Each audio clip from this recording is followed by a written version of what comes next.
ஹரி ஓம் ஜெய் வாராகி. வாழ்க்கையில் எல்லோரும் எப்பயுமே சந்தோஷமாக இருக்க முயற்சி பண்ணிக்கிட்டே இருங்க. நன்றி.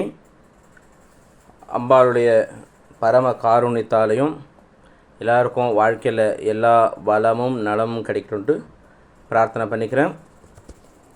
இப்போ வாராகி மாலை அப்படின்ட்டு இருக்குங்க இல்லைங்களா, அந்த வாராகி மாலையுடைய விளக்கங்கள் அப்பப்போ கொஞ்சம் கொஞ்சம் பார்க்கலாம் அப்படின்னு நினைக்கிறேன். எப்படி அபிராமி அந்தாதி, விநாயகர் ரகவு, கந்த சஷ்டி கவச்சம், அதே போல் மகா மந்திரங்கள் இருக்க புஸ்தகங்கள் நிறைய தமிழில் இருக்குது.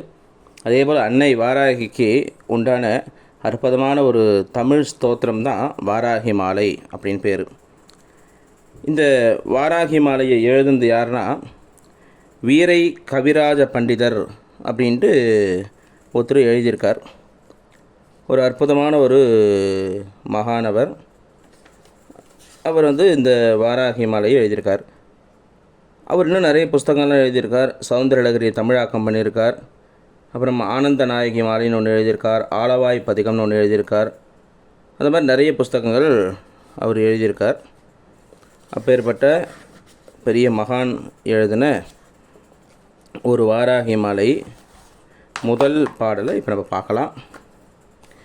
இருகுழை கோமலம் தாள் புஷ்பராகம் இரண்டு கண்ணும் குருமணி நீலம் கை கோமேதகம் நகம் கூர் வைரம் திருநகை முத்து கனிவாய் பவளம் சிறந்தவல்லி மரகத நாமம் திருமேனியும் பச்சை மாணிக்கமே அப்படின்ட்டு முதல் பாட்டு இருக்குது.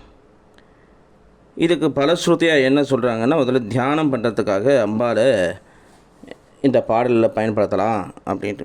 இப்போ நிறைய விஷயங்கள் தியானத்துக்கு நிறைய பெரிய மகான்கள், பெரிய பெரிய ரிஷிகள்லாம் தியானத்தை நம்ம சொல்லி கொடுத்துருக்காங்க. இப்போ இந்த டைம்லேயும் நிறைய பேர் நிறைய தியான முறைகள்லாம் கற்றுக் கொடுக்குறாங்க. இவர் எளிமையாக தமிழில் அந்த அன்னை வாராகி எப்படி தியானம் பண்ணணும் அப்படின்ட்டு இவர் சொல்கிறார். இரு குழை அப்படின்னா இரண்டு காதணிகள். என்ன காதணிகள்னா கம்மல். என்ன கம்மல்னா கோமலம் அப்படிங்கிற அழகிய ஒரு கல் காதணியாக இருக்காம். இரு குழை கோமலம் தாள் புஷ்பராகம். திருவடிகள் எப்படி இருக்கான்னா புஷ்பராக கல்லாக இருக்காம்.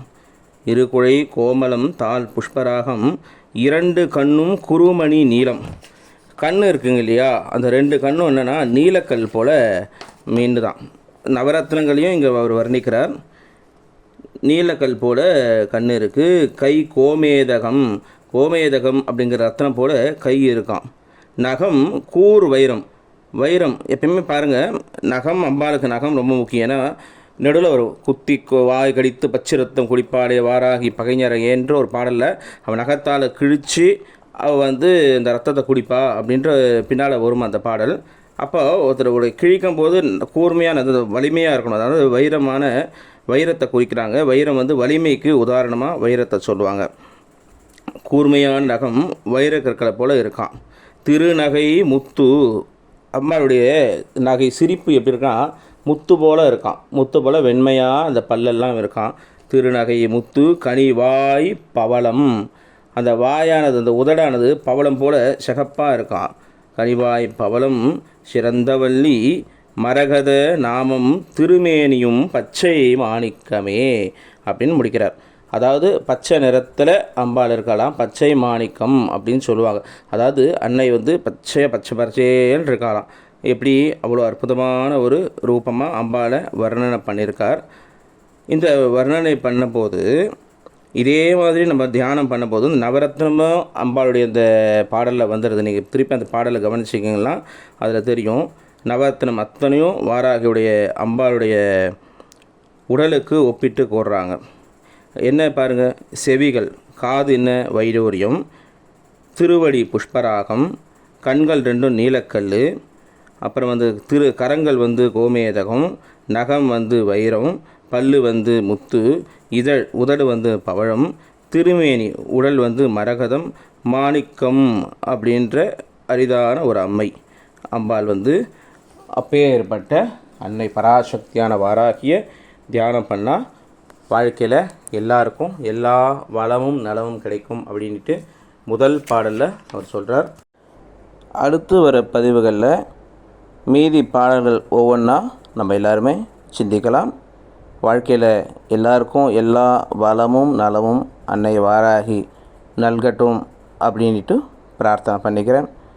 ஹரி ஓம் ஜெய் வாராகி, ஹரி ஓம் ஜெய் வாராகி.